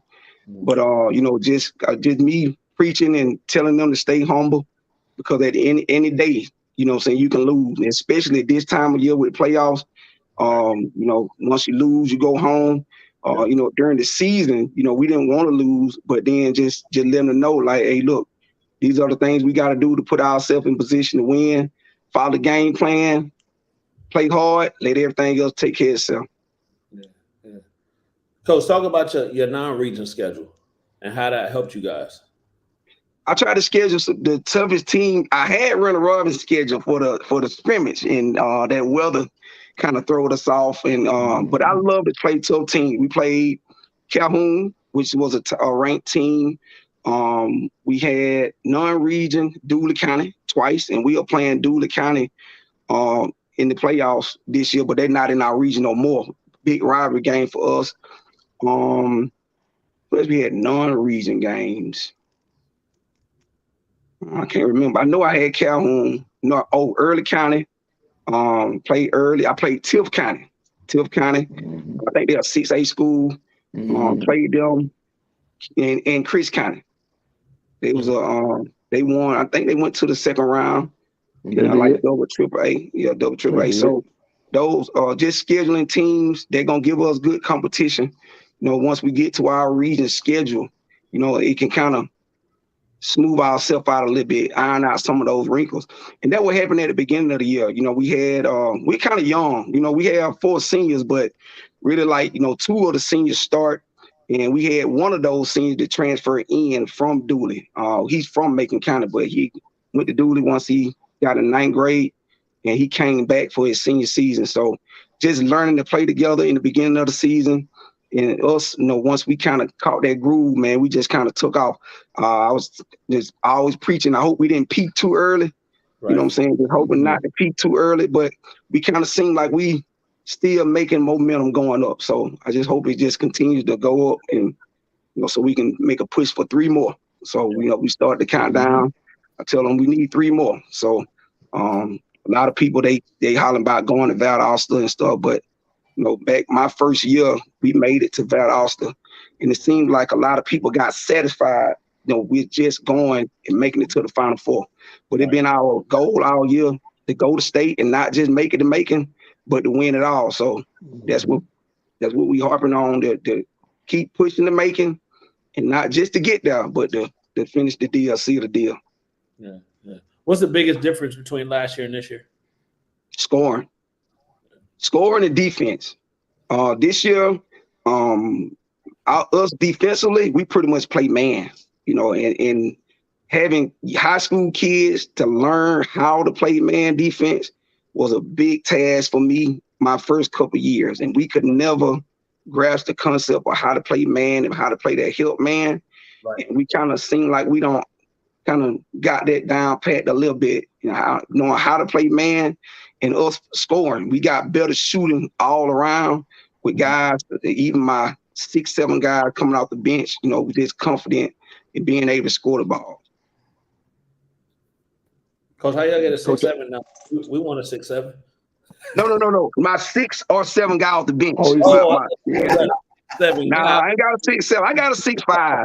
I got a 6'5". Yeah. We'll take that. Go ahead, Tad. Nah, I was just he talked about the non-region schedule. Just talk about the leadership, Coach. We always talk about every good team, every championship team has a leader. Talk about your leader. Hey, to be honest with you, Coach, I have a group of leaders, and I just can't say it's just one guy that pretty much takes the reins and leads everybody. I got about 3 or 4 guys that jointly keep us together. You know what I'm saying? You know how it is, Coach, when you have some games, some guys get it rolling, other games, other guys pick them up. So, but for us this year, we got about 3 or 4 guys that's been consistently taking the reins and showing leadership, throughout this season. When sometimes the coaches don't have to say something, they saying something in game, they communicating, talking in games, making adjustments on the floor, all that type of stuff. Because just like even on yesterday, the game, man, we on the opposite end of the floor, man, they can't hardly hear me. Pat, Jim, everybody yelling and screaming. But we got guys on the floor they're putting people in positions and making sure that the assignments are there. So we got about 3 or 4 guys that's basically just kind of took over and that's leading the team right now. Dooley County, it's y'all third time, right? 3rd time around, man. They say it's tough to beat team 3 times. Yeah. Well, we know all about that. We played Jones 3 times, and Jones got us last time. But talk about it, man. I know that's a big rivalry. Rivalry game, man. Yeah, rivalry game. So I actually coached down in Dooley County back in when I went down. I think it was 2016. I went and coached down for 3 years. So a lot of these kids, these seniors especially, I was the elementary PE coach. They were my students, so I know them. I know them well. Got good bonds and good relationships with the majority of all those players that's playing. So, but for the counties themselves, this a rivalry game. You know what I'm saying? It's a rivalry game. So, but to make it a 3rd time for us to play them for a 3rd time, and you never know what you'll get. You never know what you'll get until that ball tip off. I'm expecting a big crowd. We're expecting a big crowd. We had scheduled the game for 6 o'clock, but we pushed it back to 7, you know what I'm saying, making sure that everybody can get in and get off work, you know, because I think it's going to be a real big crowd. And you know, one of us going to end up going to the Valdosta, but, you know, we going to win it. We going in to win it. That's it. But as far as with Dooley, you know, Jalen Hall, Tay, Clayton, and John Brown, those are the 3 heads that really lead them. I think if we can contain those guys and take care of the ball, that's going to be big, you know, because they're going to put some pressure on the ball. You know, just taking care of the ball, contain that 3-headed monster with those 3 right there, you know, and making sure we rebound. I think that we'll put ourselves in position to, you know, be successful. Yeah. Coach, what is something that, if everybody's not familiar with Macon County, what's kind of y'all trademark? What y'all hang y'all hat on? This year we took the motto of Bay is just to dominate. We want to dominate. We want teams to know we're just not a football county. When you hear Macon County, a lot of people, especially around this area, they just think of football. Football, you know, the state championships we don't won in football, but we just want them to know we play basketball too. Right. You know what I'm saying? A lot of those guys that played for me, they also play football. We're a small school, you know, the smallest division that we in. You know, you're gonna mix up some of those athletes, but we kind of took on the motto of we wanted to dominate and just, you know, to know in a respectful way. I think we show good hospitality. I think we show good sportsmanship, you know, out of my kids. I can say that, you know, I don't have no hot heads. I don't think I do. Rather, no hot head kids, or, you know, for the most part, we going to play the game the right way. You know, when we going out, you know, we're going to dominate for them 32 minutes. And we tell them we need 4 more, you know, for some overtime, as if we did in Tiff County when we played Tiff County down in Turner County early this year for the Christmas tournament. We took an overtime win, and we got to go to overtime. We'll play 4 more minutes. But we want to go out. We want to dominate in the whole 32 minutes. Yeah. Coach, what does the word culture mean to you as far as what you implemented down there? Now, I say when I first came, the basketball program it started to turn like kind of for the better. Mm-hmm. And I came in and I really coached a group of young men that I brought through the rings of the Rick. Coach Tat, I used to play Coach Tat, you know, all the time with some AAU travel ball type stuff. But those guys that I came in coaching, you know, I had them since Rick. And we kind of kept that rolling, that me understanding them understanding me, that learning curve was kind of never too steep, you know what I'm saying? And you know, we won my first year, we ended up winning 20 games, made it to the Final Four, and the next year we made it to the Elite 8. But, you know, from then on, I kind of instilled in a lot of them that, you know, look, we're going to play, you know, we're going to play be a good basketball team as well as football. And you know, we're going to be a successful program, you know, not just for 1 or 2 years, but, you know, we want to build something that's going to sustain us. And we actually got a good 8th grade group coming up this year. So I'm looking for big things out of my 8th grader that are going to be 9th graders next year to come up and just kind of keep that thing rolling too. Yeah. Talk about just playing at a smaller school and just the atmosphere and how you all feed off your fans and just the community supporting y'all.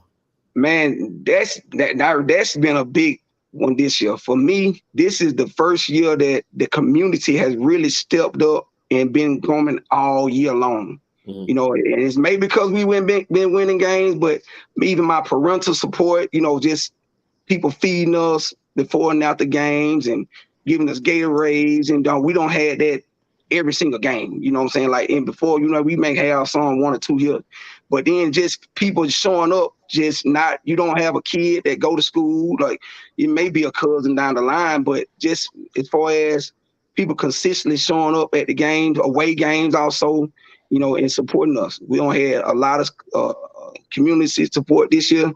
And I seen that even from like the last couple games. I saw some people I ain't seen in a while. And I'm from Macon County, you know what I'm saying? And I definitely haven't seen them at no basketball games, but they can, showing up and showing that support. We really thankful for, that support from the community. Yeah. Coach, highlight some of your players. Derek Lester, senior captain. He's been doing it for a while. He's averaging 20 points, maybe like close to 9 rebounds a game. So he's leading us in scoring. I got a sophomore that's next, Frankie Raines Jr. And hey, when I need a bucket, I can put the ball in his hands. Sophomores, and he'll fill it up. He'll fill it up. I got a 6'5" junior, Dontavius Collier. He's really improved the most to me this season with defending and rebounding.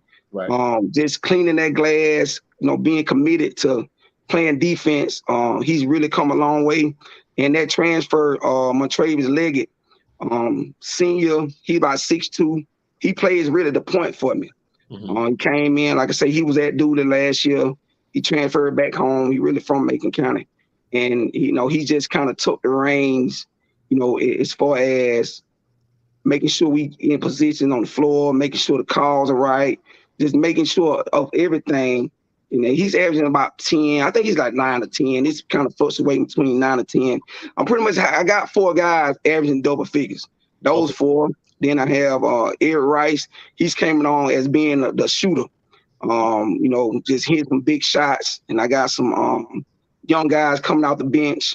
Tyler Stevens, 9th grader, come in, give us big minutes, plays excellent defense. Joshua Fultz, 10th grader. Same thing. He played about 6'1", 6'2". He can do it all a little bit. And Jeremiah Solomon, he coming out the bench, another 10th grader. So we kind of young. They've been playing together for a long time also. So them guys been coming up through the rec. And that's one thing about them small communities, man, coming through the rec departments. They played together, going through the rec 9 and 10, 11, 12. They done won state championships, as young kids, and pretty much still playing together through middle school and now on out of high school. So they know each other.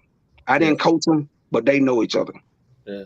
Coach, when I was listening to you, a couple of characteristics you were saying of a few of your players took me back to my high school days when I was the shooter, because I was a shooter, and then the rebounder. They used to call me Windex, Coach, because I was on the glass.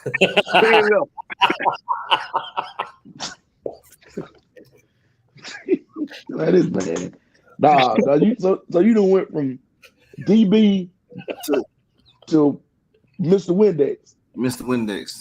Hey man, I was like Dion in high school.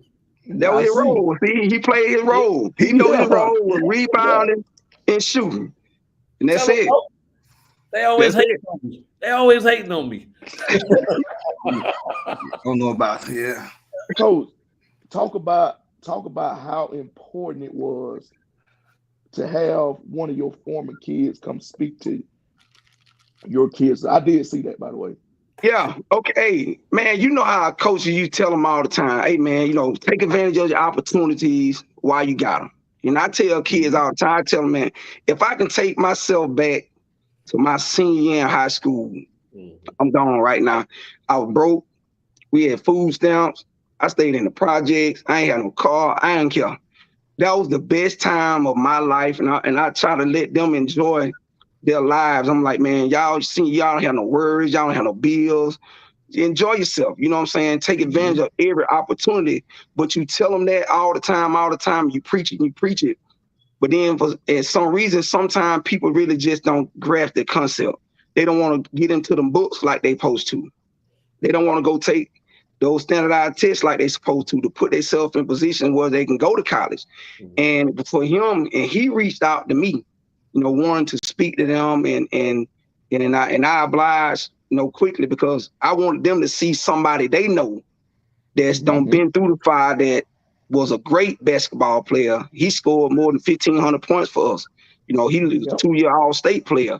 So this ain't no scrub that's talking to you. This somebody y'all know that used to fill it up and really should have done more on the next level, but basically letting them know that he didn't do the things that he's supposed to do when he had the opportunity.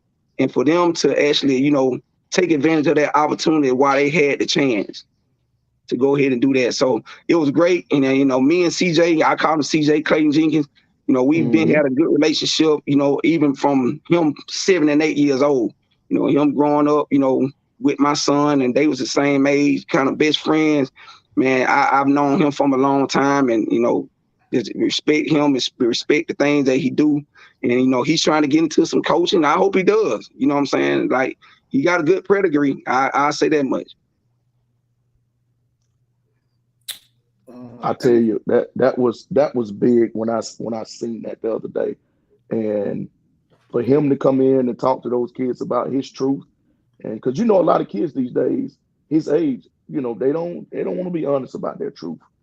But that's big of him to come in and talk to those kids about, you know, his truth, what he went through, what he didn't do, and stuff like that. You know, I seen that. I applauded that as soon as I seen that. Yes, sir. Yes, sir. And they kind of motivated them. You know, I seen a couple of the guys. I was checking them out. You know what I'm saying? You can see it. You know, kind of the light bulb maybe come on a little bit. You know, we came out in that game, and we had a little fire lit up under us. You know, first playoff game. You know, we playing at home, and, you know, we came out really kind of scorching. So, you know, yeah, hopefully that just, again, everything that I can see that can take us up another level, I'm definitely trying to implement it.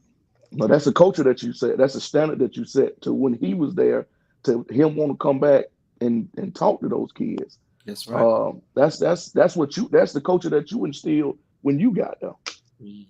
So that's really a testament to, you know, to you when you got there. So, you know, congratulations on that, coach, and keep, you know, changing lives and instilling in those kids. And like you say, we go way back. You know, with these kids and stuff like that. So, yes, sir, you know, yes, keep going, coach. We applaud you. Yeah. Yes, sir. I appreciate it. You said he looking for some coaching opportunities. Is he here around the 478? I think he's around Montezuma area, but I don't know. I had to check with him and see now. But hey, I get first deals now. I'm just throwing it out there. I might know some people that know some people. Right. Yeah, exactly. No, put that comment back up.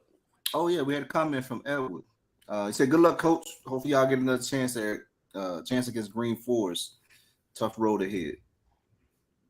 Yeah, if we play Green Forest, they'll have to be in the finals. And those 8 teams, man, I went to the All-State meeting today, and those 8 teams, those some tough ones. We got Green Forest, got Calhoun. We had Calhoun early this year. Calhoun, a tough bunch, scrappy bunch. I see Calhoun pressing them, you know, the whole game, putting that pressure on them the whole game. And you have the next one, I think it was Charlton and Hancock Central. Charlton, Hancock Central. Charlton got some big guys. I think it's like a 6'7", 6'8", 6'9", maybe. They got a couple of big guys down there at Charlton. I know Hancock Central got that guard, Deontay Lowe. He's filling it up pretty good. Then you got on the top right, it was Porter and dang, I can't remember. Porter got skill my mind. I can't remember who it is. Porter got somebody. I can't remember. Porter got Wilkerson County. Wilkerson, that's it. Yeah, Wilkerson. We lost to Wilkerson. You know, we lost to Wilkerson. That was one of our losses. We lost to Wilkerson. Was the first loss, and Manchester was the 3 days later. And like I say, you know, those are 2 teams we lost to this year. And but Wilkerson, they've been pretty steady, you know, with some good coaching and Staley, Justin Staley. He can fill it up also. And then, you know, down on the bottom right, we playing Dooley. So like I say, I know Jalen Hall, I mean, he may be averaging about 26, 27, but I know he can fill it up. Okay. When y'all play, coach? Wednesday at 7 o'clock.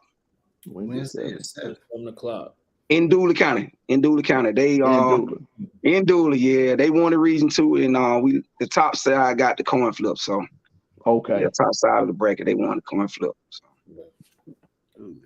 So y'all on the road. Wilkerson on the road. Wilkerson on the road. Yeah, we on the road. Hancock on the road, and and Calhoun's on the road. Calhoun on the road. Yes, sir. Yeah. Well, yeah, Coach, we wish you nothing but success, man. Thank y'all for inviting me, man. Thanks for inviting me again. You know, thanks for all y'all doing. You know, spotlighting the kids, Middle Georgia. It was kind of funny today. I went to the meeting. They consider us North Georgia, so it's kind of. Really? Hey, I know. I say the same thing. Exactly. So region 6, so region 5, 6, 7, and 8, they're considered North Georgia. So we are considered North Georgia, but even for the Middle Georgia area, you know, me, Macon County, we Middle Georgia. Right. So I appreciate all y'all do for the Middle Georgia area. Oh, Yes, yeah. sir. Yes, Well, like I sir. said, Coach, we wish y'all success. And we're gonna be pulling for y'all, man. So when y'all get that championship, you gotta come back. Yes, sir. I will do. Will do. All right, Coach. Appreciate you. All right. Thank you, now. All right. All right, Coach. Hey, also got to shout out my boy Coach Buck, man. Coach Buck is in the Elite 8, Jones County. Yes. They want to knock a 1 seed off, didn't they? Yes, they did. Yeah. They did. Yes, they did. Boys and the girls knocked off 1 seed. Yes. Girls lost last week. Boys won yesterday. And I don't know what day they're playing. I don't know what day they're playing. I had to text Coach Buck and ask him. But the earlier comment about Region 2-5, was it 2-5? You see it, Charles? What I'm talking about? Yeah, I seen it. Yeah. Though. All 4 teams in the Final Four, boys. Now you got Jones County on the road to Hiram, Mays at Eagles Landing, Union Grove at Chapel Hill, and Dutchtown at Cale. Tough region. Yeah, man, tough region. But yeah, shout out to Coach Buck, man. Coach Buck got those guys rolling. You know, he does a great job. Does a great job with those kids, man, and you know, he's on to the Elite 8. You know, we'll see what happens after Tuesday and Wednesday. Mm-hmm. Good luck, Coach Buck. Oh yeah, Henry, I think so. I think so as well. A lot of talent in that region, hands down. I'm anxious to see that Dutchtown Cale game. Ooh. That Dutchtown Cale game is gonna be good. Dutchtown does a great job of defending. Cale has a big guy inside. Big dominant kid, man, and was that the Peyton? Yes, but I tell you now, Dutchtown got some big bodies as well. They got two kids about 6'6", 6'7". Yeah, they do. They got like 2 or 3 of those kids on the inside, and then their wing kids alone, active. You know, Coach Coker does a great job of getting his guys to defend. I'll tell you, I think it's gonna be a good game. You know, Union Grove and Chapel Hill. Union Grove has been rolling. They've been rolling, man, since they beat Dutchtown the first time. The second time they played within the region, and then turn around and beat them in the region tournament. I mean, they've been rolling. Eagles Landing is Eagles Landing. You know, Coach Montgomery is got his foot on the gas, and he ain't letting off no time soon. You know, he does a great job, man. So, you know, shout out to those guys, man. I'll keep rolling. Oh, yeah. Good stuff. Playoff. Oh, but before we get off here, I want to congratulate Rashawn Williams. What you laughing at, McKinney? Because I said it again. Good stuff, man. Oh, man, Rashawn. Hey, congratulations to Rashawn Williams, man. Rashawn Williams and Swanee, they won the tournament, the conference tournament championship today. And he played some valuable minutes in that game today. Shout out Rashawn Williams. Chad, talk Shout about out to the tour you've been on. You've been on a man, college tour. Yeah, just I mean, I got time to go see some kids play. I was supposed to go to Swainsboro yesterday to see Trey play, but Kristen had a job fair and didn't get out of the job fair in time enough for us to get there for the game. Don't do that, Chad. What? How you gonna blame Kristen? No, I mean she didn't. I mean the job fair didn't get out on time. I mean, I wasn't gonna leave her. They gotta leave her, then I had to sleep outside. So, but I mean, we was gonna get to the game super late. But Trey had sophomore day yesterday at East Georgia. I got to talk. I got to talk with him yesterday a little bit. Just about that experience. Got to go see Kobe. Senior night at Off State last Saturday. Great experience. Got to see him, Miss Gwen, and Mr. Joe, and Big C. His parents and his support system. Just to be able to go see him. Senior night. Get ready to graduate. Stay the course of school. People that don't. Just for the people that don't know his past. It's just great to see, him doing that, man, and staying the course. Mm-hmm. Got to go see Nelson at Troy University the other night. His senior night, which was as well, which was good, man, and I'm equally proud of Nelson. Nelson's story is a little bit different than Kobe. And what I shared about Nelson was real. You got a bunch of people that sat around and basically said that kid would never be able to have a Division I scholarship. That kid would never be able to go to college. That kid would never graduate high school because of his grade. Yes, early on, the kid didn't do well academically. Yes. Early years, yes, he didn't do so well in middle school. Yes, he didn't. But the kid came and changed his ways, changed his habits, study habits. Kid graduated from high school with over a 3.0 GPA. Started out his Division I scholarship at Georgia State University. Transferred to Troy University on task to get his college degree. So the kid made a 360-degree turn, thanks to his parents, thanks to his whole support system who stood behind him, made sure that he stayed on the right path and everything, man. So it was great to get out and see those two kids with those paths of getting ready to get their college degree and doing something that they love, which is, playing the game of basketball. And done it for 4 years. They could have easily quit when it got hard, but they didn't. It's a bunch of more kids.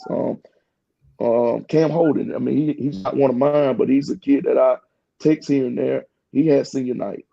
He took the JUCO path. He could have stopped, could have gave up, but he didn't. Just kids like that, man, that I've seen that I've been around, to see them to grow up and continue to make great decisions and to further their career, man, it's just great for me. So that's kind of what I've been doing, man. Just trying to get to see some kids that I ain't been able to get to see this year because of basketball. We had a little early exit this year. We ain't been on the podcast since that, and I know some people been waiting for me to get on here and want me to talk about that, talk about that early exit. But since you people want to know, yes, we had an early exit. First round of the region tournament, Jones County beat us. That's the first early exit in 12 years. So kind of hard to digest, but hey, time to move on. On to the next season. Get this off season done, and we getting ready for next year. Yeah. So talk about kind of how the first travel ball practice. Talk about that a little bit. Went well, man. Kids look well, look good. So looking forward to it. I think they're gonna be all right. Got a little bit more work to do, so I think it's gonna be all right. But I have to talk about this before I get off of here. And if I don't, I know I'm gonna get fussed at. My boy AJ Brooks is in the championship game. AJ on Wednesday. On Yeah. Wednesday. So On Wednesday. What time he play Wednesday? I think they play at 6:00. I want to say. We'll figure it out. 6 or 7 o'clock. We'll figure it out. Gotta go. My boy, hey, I'm telling you, I am so proud of that. I am so proud of that kid this year. And I know I do talk about him, but I don't show a lot of, I guess, emotion at his games. And I guess to keep him grounded, because I know he's excited out there. And I don't want to be that. I don't want to be that. I guess that dad. I guess, but to see him enjoying the game and playing the game that he's the way that he's playing it, I guess it brings joy to me, because him being around all of those older kids and seeing how they play the game, and so they play at 3:17 o'clock. March 1st. So they play at 3:17 o'clock. All right, we got it. Oh boy, military time. But to see him, man, the way he plays the game, the feistiness that he plays with, and because he's seen those older kids, how they play the game. And I even caught him the other day, get there before the game, and he's out there warming up without a jersey on. And I'm looking at him like, why don't you have a jersey on? But he emulates those older kids, man, and it's, I don't know, man. It's just, I'm happy for him, and I'm just, just joy inside. But I can't let him see that, because I have to tell him, look, you turn the ball over too many times. You got to do this, you got to do that. That's just Coach in me. But all in all, I'm happy and joyous for him. There it is. So now we are 3-1 to 37 o'clock.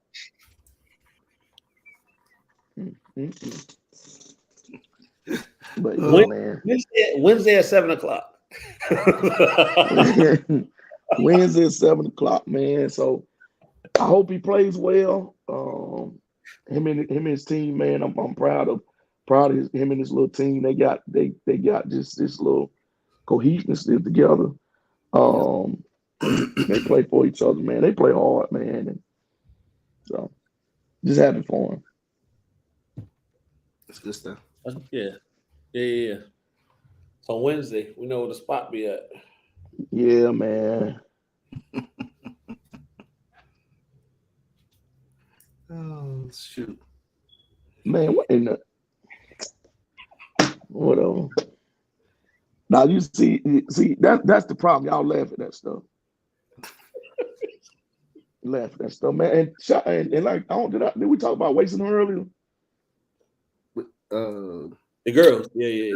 We're talking to girls, yeah, and shout out to the merger with Team Hubbard, man. Wasted is moving the envelope. With Team Hubbard, Team Elite, with those older girls, man, them getting on that circuit is good. Just proud of the way that everybody's moving. So ain't nothing like having a good click. That's a song, ain't it? Yeah, that's the song. Ain't nothing like it. So yeah, good stuff. Good stuff. Exciting times. This time of year is already basketball playoffs, high school playoffs. We follow kids in rec, follow kids in middle school. Yeah. My bad. You're right. My bad, Gabe. We mentioned it. We talked about it. We mentioned it, but I'll mention it again, Gabe, because I know you want me to reiterate that. Fagan Mill Lady Wolves won the 7th grade in dramatic fashion, won the 7th grade girls middle school championship. That they did. Yeah. Wolves. 100% to them. I'm looking at something else. Don't mind me. Yeah. So in dramatic overtime fashion. So 8th grade girls beat Huntington, beat who? Warner Robins Middle. You had 7th grade boys. Bonaire beat Northside. Mm-hmm. And then 8th grade boys, I don't know. Was it Mossy and Pear? Yeah, and Mossy won the 8th grade. Mossy beat Huntington, right? I'm not sure who they beat, but I know they won. I don't know who won that Pear and Huntington game the other day when I left from over there. For the 8th grade? Yeah, for the 8th grade boys, yeah. So I know the 8th grade. So it's 7th grade was girls. Mossy beat the Huntington. Mossy beat Huntington. Yep. Yeah. So it's some 8th grade girls. Huntington girls. Girls beat Warner Robins Middle. Okay. Yeah. Oh yeah. Good, man. And basketball is growing. So yeah, definitely. Congratulations to those young men's and young ladies out there starting their middle school or basketball careers. Congratulations. Off on a strong foot. Yep. And the buzz around the games, man, is pretty good stuff. Because I would go into middle school games, and those games were kind of packed out. People wanting to come see kids play and all that good stuff. So good times, man. Good times. And I wrote by that game yesterday, and I thought one around North, so I was playing. Oh, the gym was packed up? Yes. Well, from the cars that was outside. Right. I mean, they was parked across the street. Yeah. In Northside parking lot, front office parking lot. Yeah. Really? Yes. Yeah. Oh. Yeah. Yeah. So I was a little. I'm gonna admit I was a little salty. I ain't go over there. No, why you was salty, man? Happened to the best. So who beat y'all? Northside beat us. Oh, Northside got some. Okay, Coach Reggie. Yeah, Northside got us. Mm-hmm. So, my little salty. Go through the preseason. Come back at it next year. There it is. Get better over the summer. Everybody work over the summer. Lock in somewhere. Yeah, you better. Yeah, lock in somewhere, man. Don't just sit home and eat all them fruits and ham sandwiches. Lock in somewhere. It's enough teams for everybody. Yeah, it is. So popping up left and right. So get what you want and roll on.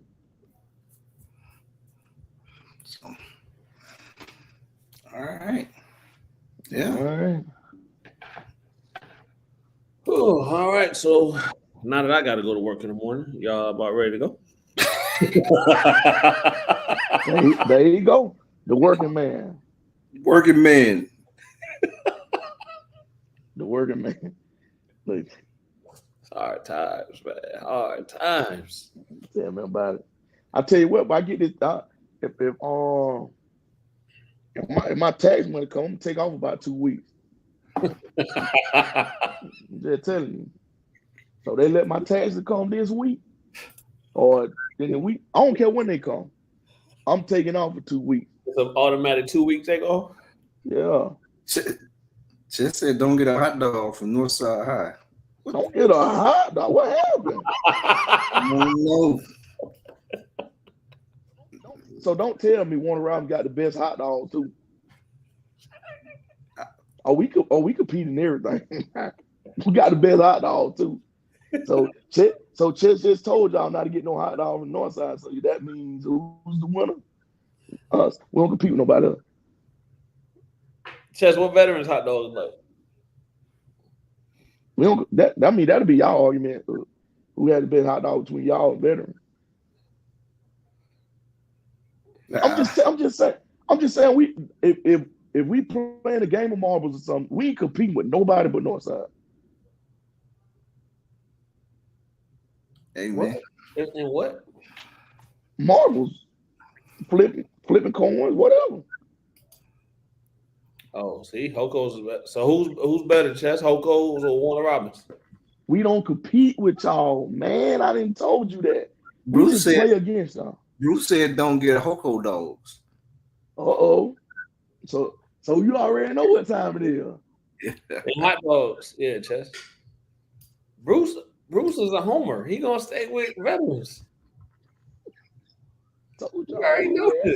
We already know Bruce do not think enough people speak up for veterans, so he's staying with veterans. It's just a hot dog. Unless y'all trying to do some shots, some Chicago dogs, that's different. Get some peppers and some, you know what I'm saying? Like do it up. Nah, I tell you, I don't eat hot dogs. We the best at everything. But cooking, hospitality room. Don't you hate when people say I don't eat hot dogs, but a hot dog is pretty good? Man, I know a joker right now to say he don't eat no cheese, but he eat Doritos, cheese Doritos. Lake Point. What Fagan Mill? Oh. Now, hey, if you talking middle school, everybody know one around middle got the best cheese stick and the best hot dog. Nacho too.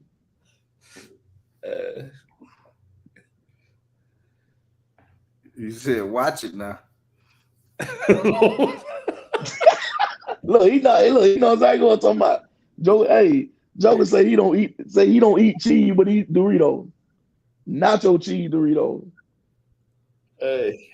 Well, he said that different though. I knew a cat that said that. So he don't eat red meat, but he eat a steak on his birthday. Guess the meat ain't red inside.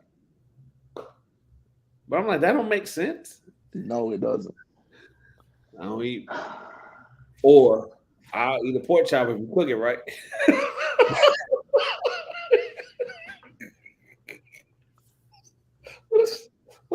What does that even mean? Like, I don't eat pork, but if you cook a pork chop right, I'll eat it. What does that mean, brother? Well, won't you be like AJ? He goes to the school and tell people he's lactose intolerant, but he eat ice cream. You don't want the milk? Hey, okay, what is melted ice cream? Milk. Yeah. So how you tell these people lactose intolerant? I don't like milk, but I'll eat ice cream. But I don't say I'm lactose intolerant. Yeah, that's what AJ say. He tell people that all the time.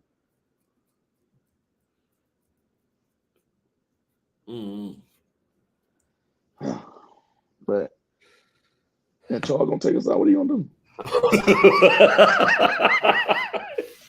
You gonna get something to eat? No, not yet. Not yet. I'm about to though. Charles went to go make him a hot dog. Yeah. I ain't no hot dog this late. But good people, we appreciate y'all for tuning in. We appreciate the guests for taking time out their busy days, even though they still got some work to do. You coaches go out and handle business. Good luck to you. Keep doing great things for your school and for those kids. We really do appreciate you guys and gals. So that's all I got, KP. I don't have anything. I ain't got nothing either. Peace in the Middle East. I love my guys, my whole team, my whole clip, Hype South Media Network, Hype South, Middle Georgia family. We love y'all. Keep working. Peace.